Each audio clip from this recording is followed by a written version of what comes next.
नमस्कार, बहुत बहुत स्वागत है आपका। आप देख रहे हैं योर स्टॉक्स। मैं हूं आपके साथ प्रशांत पांडे और मेरे साथ है मेरे सहयोगी अंश पीलवाड़।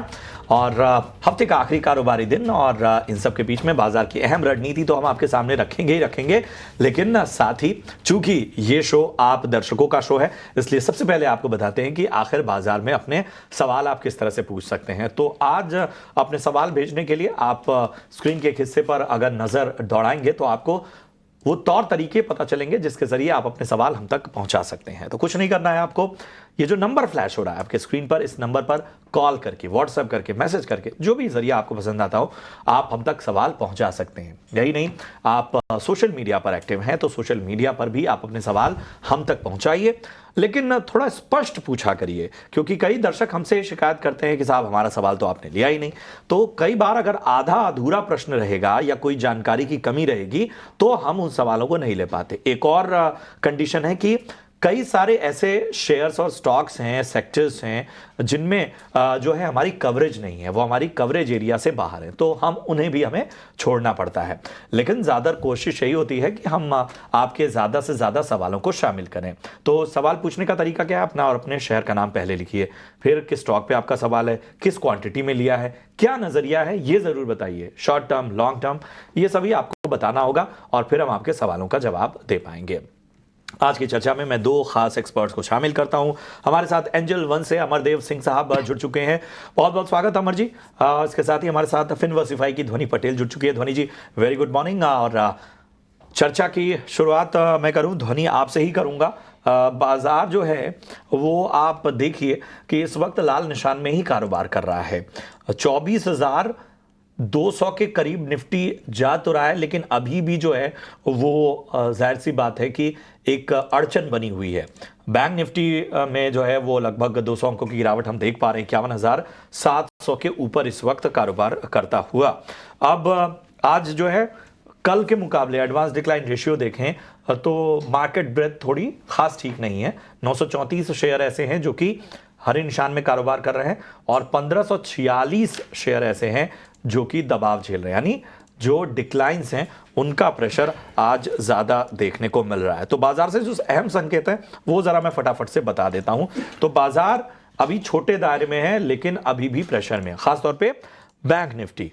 और अगर हम बात करें आज संकेत अच्छे कहां से हैं, तो आईटी शेयरों से आज संकेत अच्छे हैं। और जाहिर सी बात है इसकी वजह ग्लोबली जो डेवलपमेंट हुई है, जो एक स्थिरता आई है और जो एक क्लैरिटी आई है, उसका इंपैक्ट हम साफ तौर पर देख रहे हैं। आप देखिए Wipro, tech Mahindra, Oracle finance, Infosys सभी बेहतर नजर आते हुए। नतीजों के दम पे कुछ चुनिंदा स्टॉक चल रहे हैं। इंडियन होटल्स में अच्छी तेजी देखने को मिली है, लेकिन एक बार फिर रेलवे में प्रेशर नजर आ रहा है। मेटल में चमक लौटी है और विप्रो देखिए निफ्टी का टॉप गेनर 2.25% ऊपर। इन्फोसिस और टेक महिंद्रा जैसे मैंने बताया मेटल में चमक है। हिंडाल्को देखिए ये भी गेनर की सूची में है।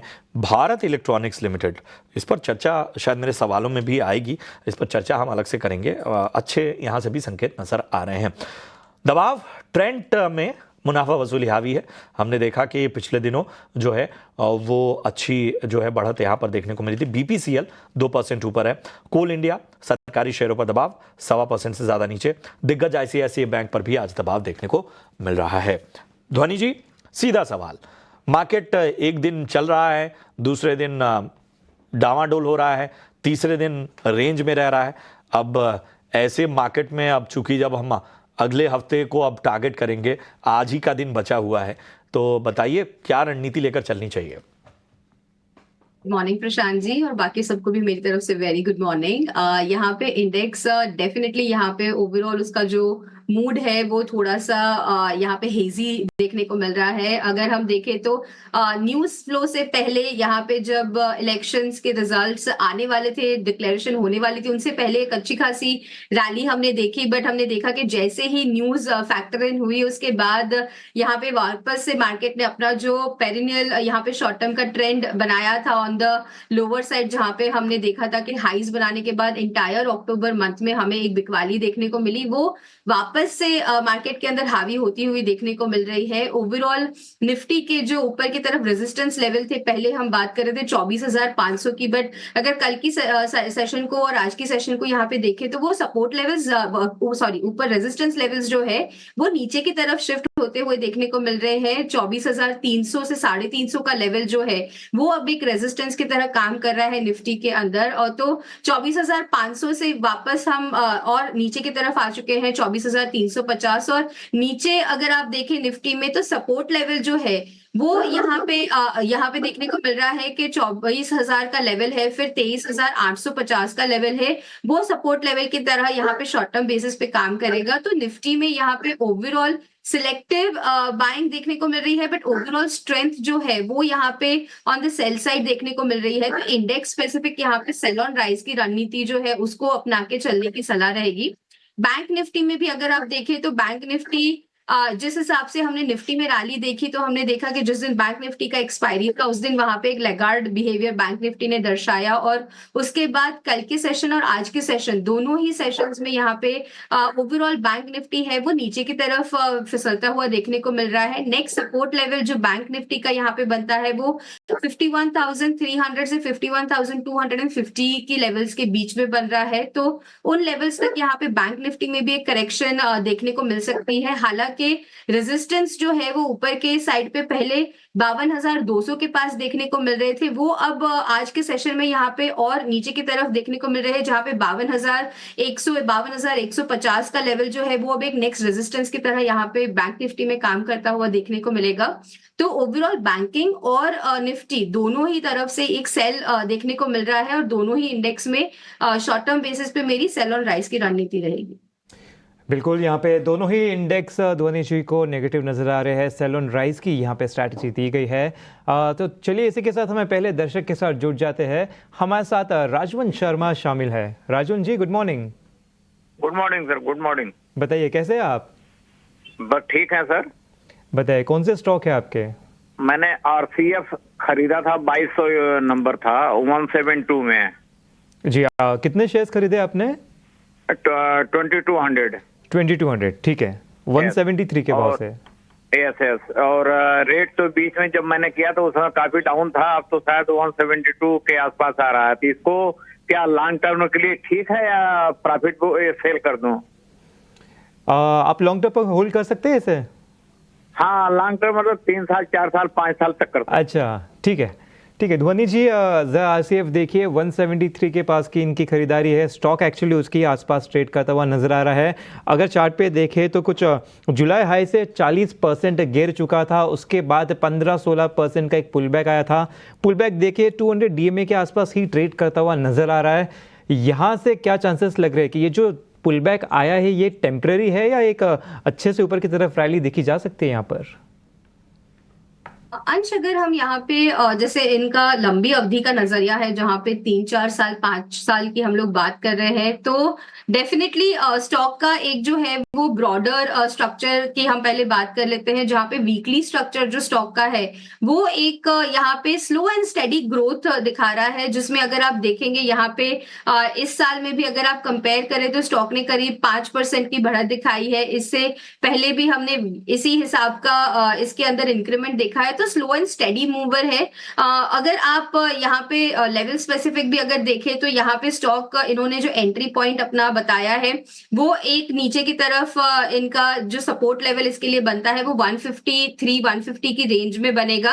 बने रहने की सलाह रहेगी। वापस से इसके अंदर एक बाउंस आपको देखने को मिलेगा, जिसमें जैसे ही स्टॉक ऊपर की तरफ इनकी जो खरीद भाव है उससे ऊपर जाता है तो शॉर्ट टर्म बेसिस पे डेली चार्ट्स पे आपको देखने को मिलेगा कि वहां से एक मोमेंटम वापस इसके अंदर बनता हुआ आएगा और 200 से लेके ऊपर की तरफ 250 के भाव जो है वो नियर टर्म में देखने को मिलेंगे। बट जैसे लॉन्ग टर्म का नजरिया है तो definitely it's a good stock pick right now and इसमें बने रहना चाहिए।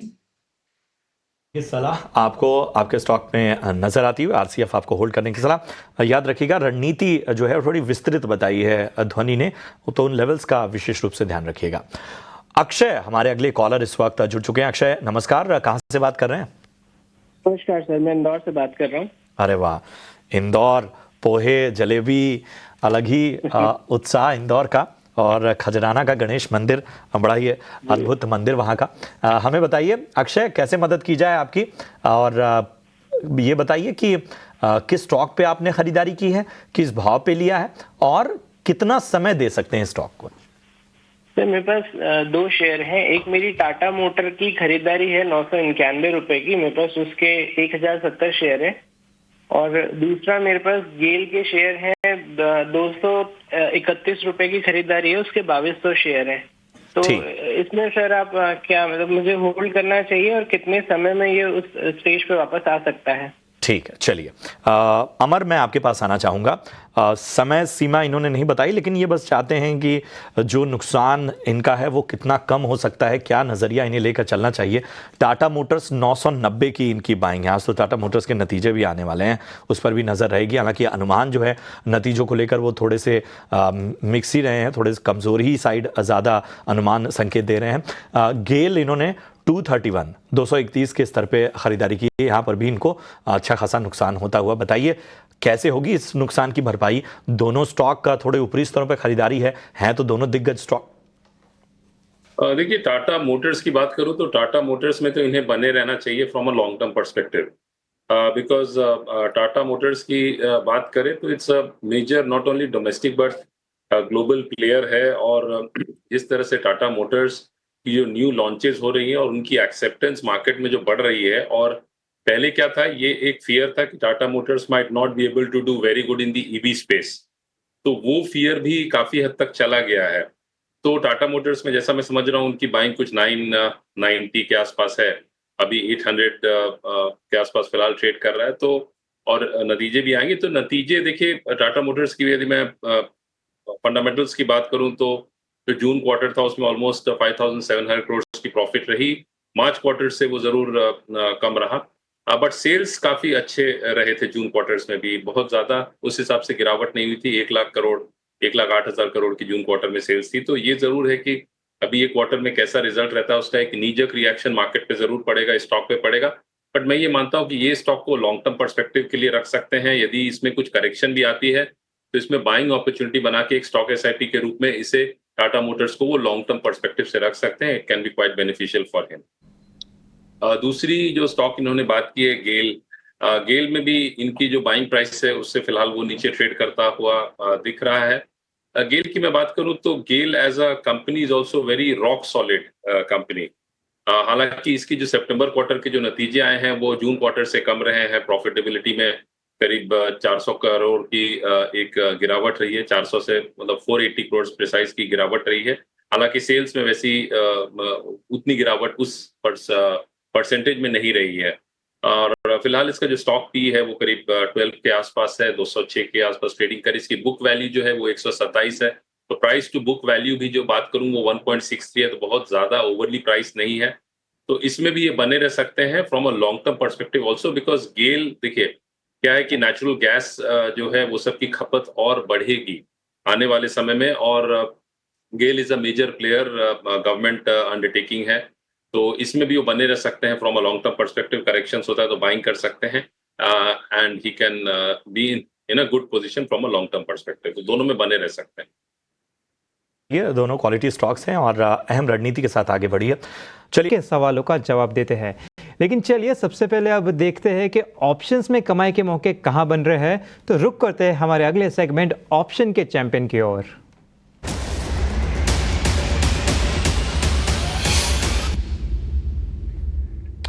तो आज हमारे साथ चॉइस इक्विटी ब्रोकिंग के कुणाल बरार जी शामिल है। कुणाल जी नमस्कार, अंश बात कर रहा हूं।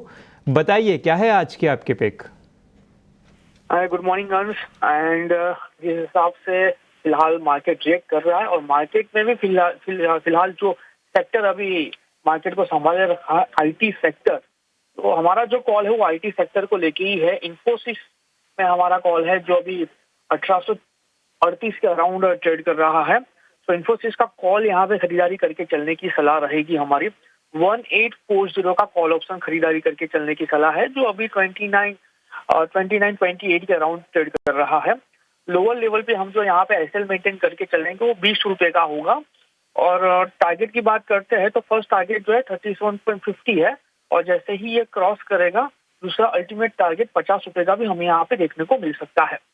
मैक्सिमम लॉस की बात करूँ तो 3960 का मैक्सिमम लॉस यहाँ पे होगा एट एसएल लेवल, और टारगेट की बात करूँ, गेन की बात करूँ तो 8040 का यहाँ पे हमें मैक्सिमम गेन हो सकता है। ना जी एक बार वापस कंफर्म करो तो आपने स्ट्राइक प्राइस 1840 का बताया ना? यस, 1840। ठीक है चलेगा। यहाँ पे कॉल दिया गया है 1840 का कॉल खरीदे 29.9 लेवल के आसपास। लक्ष्य ऊपर की तरफ 37.5 का पहला, दूसरा टारगेट 50 का रख सकते हैं। स्टॉप लॉस नीचे का याद से 20 रुपए का रहेगा।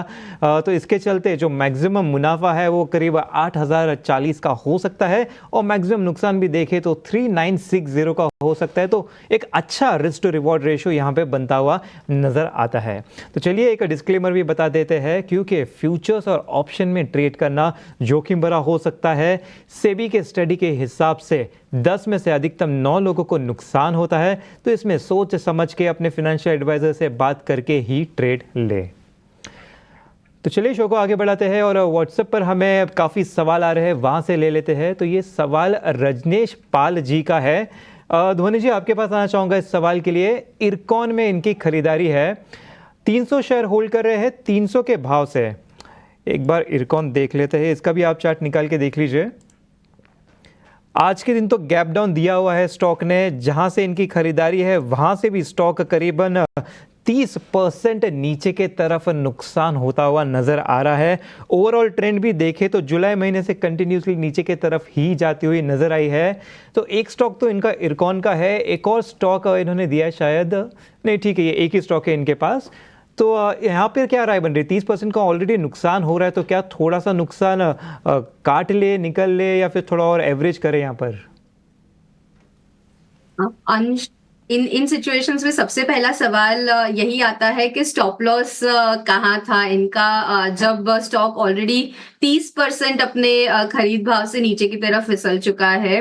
ओवरऑल चार्ट स्ट्रक्चर यहाँ पे जैसे कि आपने बताया जुलाई के हाई बनाया, उसके बाद वहां से नीचे की तरफ ही फिसलता हुआ देखने को मिल रहा है। बट यहाँ पे जैसे अगर हम रिस्पाइट भी देखें कि इनको कोई भी मिलेगा, तो स्टॉक के अंदर एक बाउंस जो है वो यहाँ पे 225 230 की लेवल्स तक के मिल सकता है। बट ओवरऑल यहाँ पे ट्रेंड जो है वो नेगेटिव साइड का ही है। ब्रॉडर चार्ट स्ट्रक्चर भी देखें तो नेक्स्ट सपोर्ट लेवल जो स्टॉक के यहाँ पे देखने को मिल रहे हैं वो करीब यहाँ पे 150 160 की लेवल के पास देखने को मिल रहे हैं। तो यहाँ से फर्दर जो है वो स्टॉक के अंदर एक फर्दर 50 रुपए की यहाँ पे डाउनफॉल आ सकती है, जो उनके खरीद भाव से यहाँ पे करीब 50% का लॉस उनको फेस करने मिलेगा। तो एग्जिट की सलाह रहेगी, यहाँ से निकल जाए जो भी नुकसान हो रहा है। हालांकि काफी ज्यादा नुकसान यहाँ पे देखने को मिल रहा है, बट लॉस लेना जरूरी है और इससे निकल के कहीं और जगह पे निवेश करें।